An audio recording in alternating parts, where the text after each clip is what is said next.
ഇന്നത്തെ നമ്മുടെ പരിപാടി ഒരു മാങ്ങത്തരി ഉണ്ടാക്കലാണ് കേട്ടോ. എന്താവോ എന്തോ അറിയില്ല കേട്ടോ. അപ്പോൾ നമ്മൾ ട്രൈ ചെയ്തുകൊണ്ടിരിക്കുകയാണ്. ദേ മാങ്ങനെ നന്നായി നമ്മൾ വേവിച്ചിട്ടുണ്ട് കേട്ടോ. വേവിച്ചിട്ട് കുറച്ചൊരു നുള്ള് ഉപ്പിട്ടിട്ടുണ്ട്. നന്നായി ഒരു കപ്പൽ മുളക് ഇട്ടിട്ട് പഞ്ചസാര ഇട്ട് അടിച്ചെടുത്തിട്ടുണ്ട് കേട്ടോ. അപ്പോൾ നമ്മൾ നേരത്തേക്ക് വേറെ ഒരു പ്ലേറ്റിലായിരുന്നു ഉണ്ടാക്കിയിട്ടുണ്ടായിരുന്നത്. നമ്മളിപ്പോൾ ഈ ഇടയ്ക്ക് ഇങ്ങനെ യൂട്യൂബിൽ നോക്കിയപ്പോൾ വാഴൻ്റെ ഇലയിൽ ഉണ്ടാക്കാമെന്ന് കണ്ടു കേട്ടോ. അപ്പോൾ നമ്മൾ വാഴൻ്റെ ഇലയിലൊന്ന് പരീക്ഷ നോക്കിയാണ് എന്താണ് പാളിപ്പോയി എന്ന് പറയാലോ. നമ്മുടെ വാഴൻ്റെ ഇല ഉണങ്ങിയ പാടെ എല്ലാം മാങ്ങത്തരിയിൽ അങ്ങനെ ഒട്ടി വന്നു കേട്ടോ. അപ്പോൾ നമ്മൾ എടുക്കുന്തോറും മാങ്ങത്തരിയിൽ തന്നെ ഇല മുഴുവൻ ഒട്ടിക്കൊണ്ടിരിക്കുകയാണ്. അപ്പോൾ ഇനിയിപ്പോൾ വാഴൻ്റെ ഇലയും കൂടി തിന്നാണ്ട് വേറെ നിവൃത്തിയൊന്നുമില്ല കേട്ടോ. അപ്പോൾ ഇതൊക്കെ ഉണ്ടല്ലോ ഏകദേശം ഒരു സൈഡിലേക്ക് പേർത്തി എടുത്തുണ്ടാവുന്നോളം.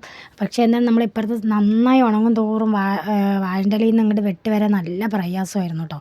നന്നായി പാളി എന്ന് പറയാലോ, നന്നായി പണി തന്നെ പാളിയിട്ടുണ്ട്. അപ്പോൾ ഇതാ വാഴൻ്റെ ഇലയിൽ പകുതി മുക്കാലും മാങ്ങത്തരിയിൽ തന്നെ ഒട്ടിപ്പിടിച്ചിട്ടുണ്ട് കേട്ടോ. അപ്പം നമ്മളിനി തോറ്റു കൊടുക്കില്ല, നാളെ ഇനി പുതിയതായിട്ട് ട്രൈ ചെയ്യുന്നതായിരിക്കും. നമ്മൾ നേരത്തേക്ക് ഉണ്ടാക്കിയതായിരുന്നു കേട്ടോ. അപ്പം ഇനി അടുത്ത നമ്മൾ നാളെ ഉണ്ടാക്കിയിരുന്നതായിരിക്കും. അപ്പോൾ എല്ലാവരും ട്രൈ ചെയ്യണം, അടിപൊളി ടേസ്റ്റ് തന്നെയാണ് കേട്ടോ.